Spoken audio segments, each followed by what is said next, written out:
እወድሽ ነበር ጠላውሽ የሚል ቲክቶክ ላይ አየውኝና በቤት እንትን አይበለኝ እንጂ እወድሽ ነበር ጠላውሽ አይ ዶንት ኬር። በቃ የምሬን ነው። በጣም ነው የምታናድዱት እንደዚህ የምትጽፉ ሰዎች እንዴ። እና ደግሞ ሜንሽን አታርጉኝ ተቻላችሁ እንዴ። ኮሜንት አለማየት መብቴ ነው፣ ሜንሽን ግን አታርጉኝ። በቃ በልም መሄድ ካለብኝ ጤነኛ ካልሆንኩኝ ራሴ ሄዳለሁ። እናንተ ለምን ያሳስባችኋል? ጤነኛ አትመስለኝ ምናምን እንዴ። የሰው ልጅ እኮ ይቀየራል። ትናንት እንደዚህ አልነበርሽም፣ ዛሬ በጣም ተቀየርሻል። የሰው ልጅ ትናንት በረገጠበት ጫማ ዛሬ አይረግጥም። የእግሩ ሳይዝ እንኳን ይጨምራል። አምና የለበስኩትን ልብስ ዘንድሮ አልለብሰውም፣ ሳይዝ ይጨምሯል፣ ይጠበኛል። እንዴ ኢቭን ከወራቶች በፊት የምለብሰውን ልብስ አሁን ላለብሰው እችላለሁ። ምክንያቱም የሰው ልጅ እያደገ እየጨመረ እንጂ ትናንት በነበረበት ሞኝነት፣ ትናንት በነበረበት ይሁን ነገር አይቀጥልም። እና ማንንም በእኔ ምክንያት እንዳሰድቡ፣ ማንንም ማለት ነው።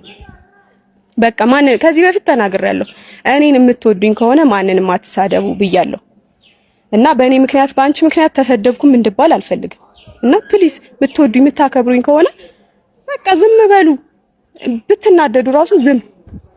አይ እኔ ዝም ማለት አልችልም ካላችሁ ደግሞ በተለይ የእናቶችን የአባቶችን የኔን ቤተሰብ እንደፈለጋችሁ እወጣዋለሁ፣ ችግር የለውም። ግን በእኔ ምክንያት የሌላን ፋሚሊ ፎቶ ባትነካኩ ደስ ይለኛል። በእኔ ምክንያት የኔን እንደፈለጋችሁ የምትጠሉኝ ሰዎች ማለት ነውና ብቻ ይሄን ነው ልላችሁ የምፈልገው። እኔ እንደውም ብዙ ነገሮችን አላየሁኝም ነበር። ትናንት በጣም ቢዚ ነበርኩኝ።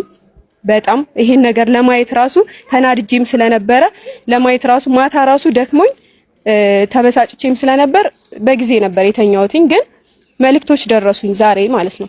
ጠዋት መልእክቶች ደረሱኝ። ገብቼ ቲክቶክ ላይ አንዳንድ ነገሮችን ሳይ ሜንሽን ተደርጊያለሁ ምናምንና